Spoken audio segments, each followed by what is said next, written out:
Na Božić 7. januara 1923. godine Orićeve falange su napale srpska sela Ježešticu, Čizmiće, Mariće, Donje Mratince, Krajiće, Šiljkoviće.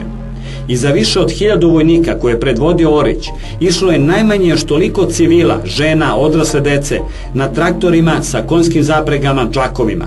Do noći muslimanske formacije su okupirale područje Kravice, do temelja ga opljačkali, a zatim spalili čak 690 srpskih kuća. Ubijeno je 46 Srba. Kemal Mehmedović, Orićev bojovnik, je više puta posle masakra u Kravici pronosio odsečene srpske glave po Srebrenici. Taj zlikovac izjavljivao da će odseći najmanje 20 srpskih glava, a prema nekim svedočenjima do aprila 1923. godine u grad je doneo 12 odsečenih glava.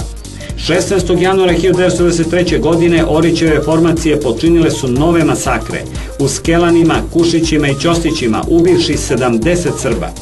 Ubijena su i 2 dečaka od 5 i 7 godina.